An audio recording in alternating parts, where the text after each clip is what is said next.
The OmniBook Ultra Flip is HP's new premium 2-in-1 laptop, replacing their excellent Spectre 14. Look, I'm just going to go off script for a second. I think the OmniBook Ultra Flip is fantastic. It is one of the best laptops for students or anyone who just wants a solid all-round machine for general home or office use.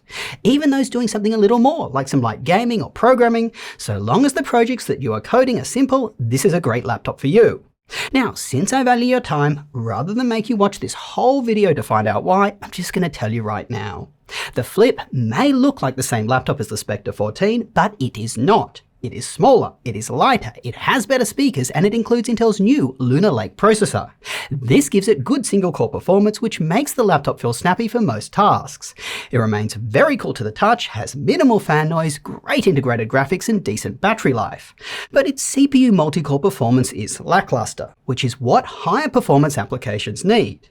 For people who demand performance, this is not the laptop for you. HP's OmniBook Ultra, which is the traditional clamshell version of this laptop, is a better one to get. I have one right here. It has AMD's much more powerful Ryzen 9 Zen 5 processor. I do have a review out on that laptop, which I will link below. Also, not everything about the Flip is better than the Spectre.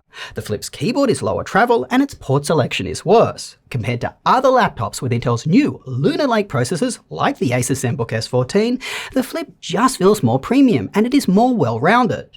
Compared to laptops with Qualcomm Snapdragon X processors, which do compete at this price point, all applications work on the Flip. That is because it uses an x86 Intel processor. Many applications and games still do not run on Snapdragon laptops. That being said, their multi-core performance is better, but most buyers of these kind of laptops just don't need that. Anyway, compared with Apple's MacBook Air, the Flip gives you a lot more for your money. It's a 2-in-1 convertible, it has a fast refresh rate display, it comes with more memory and storage, and the list just goes on. Finally, do not buy this laptop at its MSRP. HP laptops frequently go on big sales. Make sure to check out our website at justjosh.tech to ensure that you are getting the best price.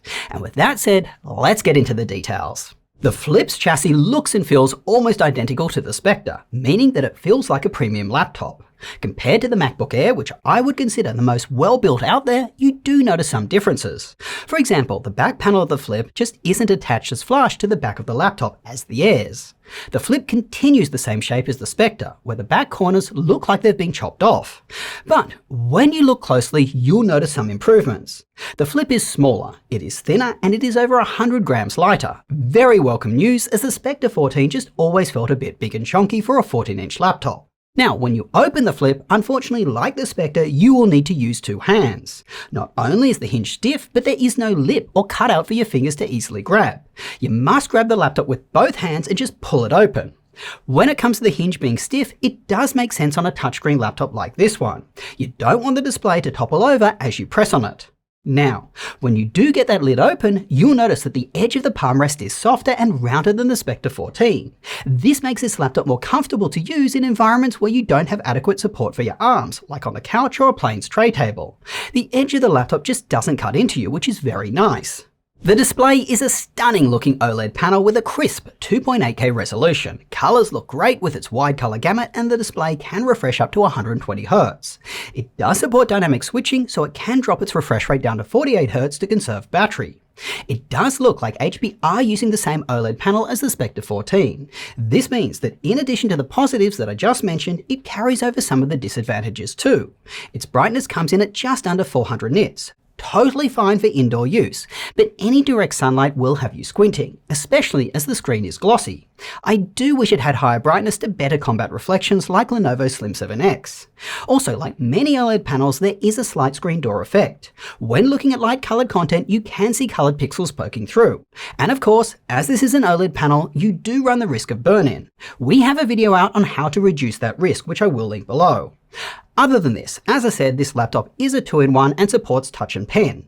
The pen did not come in the box and I don't believe comes with many of the SKUs. If you do buy the pen with it though, you'll find it supports tilt, comes with nibs of varying sizes and has over 4,000 pressure levels. It can be attached magnetically to the left or right side of the laptop's lid, as well as the laptop itself.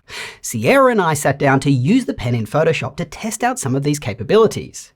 Compared to the Asus ProArt PX13, Asus's Premium 2-in-1, the hinges of the Flip are stiffer. This means that the screen is sturdier to draw or write on, particularly in the stand or laptop mode. The Flip also has a more natural soft drag to it as you write on the screen. It's grippy, like dragging a pen across a piece of paper. And on that note, it also feels three-dimensional. The nib of the HP pen has a spring in it. This makes it feel like the pen is sinking into the screen. Again, similar to writing on a pad of paper, where there is some give. By comparison, the ProArt's pen feels smoother to glide across its screen, and its pen does not have that slight spring to it. We feel the choice is really up to you as to which you prefer. The keyboard is a very good one. Just like the Spectre, the keys are large and it uses a standard layout, so no mispressing keys. But it is not the same keyboard as the Spectre 14 has. The Flip is a low travel one. Its keys only have 1mm of travel, whereas the Spectre's has a more roomy 1.3. You do notice this. I would say this drops the Flip's overall keyboard comfort down from a 9 out of 10 to a 7. So it's still a good keyboard, but not as comfortable. I was hoping that this would make the keyboard quieter to type on. The Spectre's was just loud and clacky. This is unfortunately still a louder keyboard. Other than the changes to key travel, the Flip's keys have rounded corners, which makes them look more modern, and its backlight is better controlled. The older Spectre had a lot of backlight bleed around the keys, which made it hard to see the key characters in a dark environment. The haptic trackpad gives you a very accurate click and gliding feels natural. This is aided by the trackpad's smooth texture. The older Spectre 14's haptic trackpad was just plagued with woeful palm rejection. Frequently, my cursor would jump to a location that I didn't intend. This has been slightly improved on the Flip, however, it is still an issue that HP just must address. My team is so sick of hearing me swear atrocities every time this happens. The laptop unfortunately has very limited ports, just 3 USB-C ports that support Thunderbolt 4 speeds and charging, plus a headphone mic combo jack. This is worse than the Spectre, which at least had 1 USB-A port. If you use older peripherals like my mouse, you'll need to use a dongle, which is just annoying. That being said, at least we get charging capable ports on both sides of the laptop, which is definitely more convenient, as you won't need to run a cable around the back if your outlet is on the other side. Another improvement is that the headphone mic jack has been moved from the back angled corner to the side of the laptop. I always thought it just got in the way in that odd spot.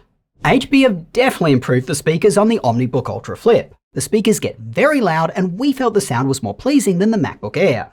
That laptop is normally our benchmark for great speakers in a thinner light. The Flip speakers were just so good, we ended up pitting them against the MacBook Pro 14.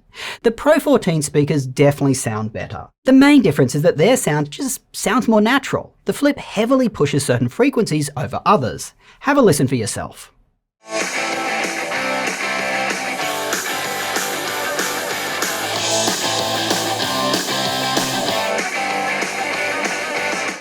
The webcam is disappointing for a laptop at this price point. It is a 1441, but as you can see, the picture quality isn't the best and also the audio doesn't sound great. It does have a physical privacy shutter though, so at least you can safely take Zoom calls while on the loo. Let's talk performance. Our unit has the 258V processor, 32GB of memory and a 2TB SSD. If you want to know more about these Lunar Lake processors, please check out my dedicated video, which I'll link below. In Geekbench, which tests a variety of common performance tasks, this laptop's single-core scores look disappointing. Significantly slower than the Asus ZenBook S14, which has the same processor. But it's actually not. What we've noticed in a number of these new Lunar Lake laptops is that they sometimes perform better on the default balance mode versus their best performance mode. This is the case here. If you look at the Flip score in balance mode, it's around the same as the ZenBooks. I really hope that Intel and their partners address this, as best performance mode should be as it says. Anyway, you can see that this laptop has strong single-core performance. However, it is not as fast as the OmniBook Ultra with AMD's Ryzen 9 Zen 5 chip, and it can't catch the MacBook Air with Apple's M3 chip. Switching to multi-core performance, this laptop is bottom of the pack. Now, let's take a look at Cinebench, which tests what the processor is capable of when maxed out. It's a similar story. Decent single-core performance, in this case beating out the OmniBook Ultra, and in multi-core, the Flip now edges out the ZenBook S14 and closes that gap with the MacBook Air. However, it is behind the older Spectre 14, which it is replacing. It is also well behind our AMD Zen 5 and Snapdragon laptops, at least those with the X Plus 64100 and the X Elite chips. It does perform somewhat similar to laptops with the lowest end Snapdragon processor, the 42100 chip. By the way, even though the Slim 7X doesn't use the highest end X Elite processor, it is actually our best performing Snapdragon laptop, and that is why we are showing it here. Anyway, what this all means is that this laptop has plenty of performance for basic office applications and web browsing, switching between them, and even some specialist programs like those used for coding. That is, as long as your projects are simple. But if you're looking for a performance laptop, this one is not it. Let's delve a little further. Taking a look at a 10-minute torture test, this laptop is able to maintain its max performance over time. Looking at power drawn during this test, you can see that this laptop peaks at around 40 watts, which is the same as the Asus ZenBook S14, which has the same processor. However, the Flip can draw an average of 28 watts, which is 3 watts higher than the ZenBook S14. This explains why it performs a little better. CPU temperatures during this time got hot at 98 degrees Celsius, but eventually averaged at 85. This new Intel processor brings with it excellent integrated graphics. This means this laptop is capable of some gaming, so long as your titles are less demanding. I thoroughly enjoyed a couple of rounds of League of Legends on higher settings with high frame rates. Heck, we were even able to do some video editing on this laptop. Again, simple video projects only, minimal overlays and very little effects. NPU performance is around the same level as most of the new processors that came out in 2024. We at this YouTube channel actually use AI a lot, but all of it is run in the cloud, not on our laptops themselves. On-device AI, also known as edge computing, is pretty useless right now. These laptops just don't have the performance nor the storage and memory required for useful model inference. Please ignore the marketing hype. This is not something that you should be making a buying decision on. When it comes to heat and fan noise, in light use and casual gaming, the laptop remained comfortably cool to the touch and never got distractingly warm. There was also no audible fan noise. This is a big improvement from the prior Spectre 14. One of my main nits with that laptop was that in a quiet room, you could sometimes hear the fans going. In fact, this laptop was so good in this department, we ran the Times by Gaming benchmark and measured heat you feel and fan noise. It only got to 37 degrees on the keyboard deck, which is basically cold, and we only measured 41 decibels of fan noise, which is pretty much ambient room noise. My only negative to mention here is that the underside of the laptop does get warm. This wasn't my favorite laptop to use on my lap. Now, for high-performance tasks, the keyboard deck still felt very cool to the touch. However, the underside got even warmer, which matches what I just said. If you do anything intensive on this laptop, use it on a desk. Now, when it comes to the fan noise during max performance, the Flip was consistently one of the quietest laptops we've tested. Yay! To test battery life for light use, we did a full video rundown. This laptop is a small improvement on the prior Spectre 14, lasting a little over 15 hours, 1.5 hours longer. This is disappointing, as the ZenBook S14 has the same processor and lasts longer. I feel the main culprit here is the Flip's smaller battery. The OmniBook Ultra with its AMD chip also lasted longer than this laptop. That one though is aided by having a lower resolution display.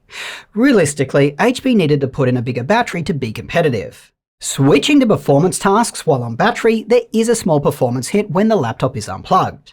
After running Cinebench on a loop for 30 minutes, almost 40% of the battery was drained. This is actually not bad amongst its peers, but the reason for it isn't a good thing.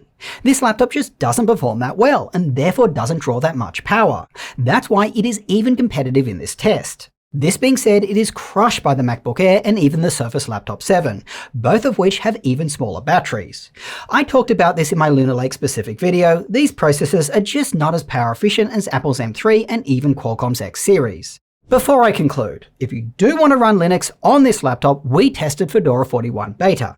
Trackpad, webcam, keyboard all worked, but speakers, Wi-Fi and brightness up and down did not. You'll probably have to try a newer kernel for updated drivers, but keep in mind, Fedora 41 Beta is already pretty cutting edge. The OmniBook Ultra non-flip with its AMD processor fared better here, review link below. If you want to know what's upgradable, unfortunately like most of these Lunar Lake laptops, it's the storage only. In conclusion, the OmniBook Ultra Flip is a nice incremental step forward from the Spectre 14 that it replaces. It has better single-core performance, better graphics, better speakers, and it is more portable as it is smaller and lighter. Overall, it has plenty of performance for those with basic computing needs like home or office, as well as those using it for school. But one of the best things about this laptop is it just doesn't have the downsides of other laptops at this price point. Either they don't feel as premium like the Asus ZenBook S14, or they suffer from application compatibility issues like Qualcomm-powered laptops. Many popular games and many specialist applications still don't work on those machines. Or they're just too expensive like Apple's laptops. That's when you factor in the configuration that you get out of the box with the Flip. The Flip does have some downsides though, as I mentioned. It is not a high-performance machine, its ports are limited, and its battery life is not as good as other Lunar Lake laptops. Personally though, I would take these trade-offs and I would buy the Flip. The last thing that I do have to re-mention is that HP laptops regularly go on big sales. Literally the other day, this laptop dropped by $400. Obviously, you should buy it for its best price, and our website is the place to do that. We have a price tracker right there that will tell you when it's being sold on sale and when it's reached its lowest possible price. In fact, using our website has many other benefits too. We list all the laptops we've tested and recommend there for specific types of users, so go check that out at justjosh.tech. Now, before I go, did you know that only 17% of people who watch our videos are subscribers? Come on, if you are one of those 83% who aren't subscribed, what are you doing? Get subscribed, it helps this channel grow, which means that we can make more videos for you. So click that subscribe button and make a difference. Till next time, go do something awesome with your day, and I will catch you later.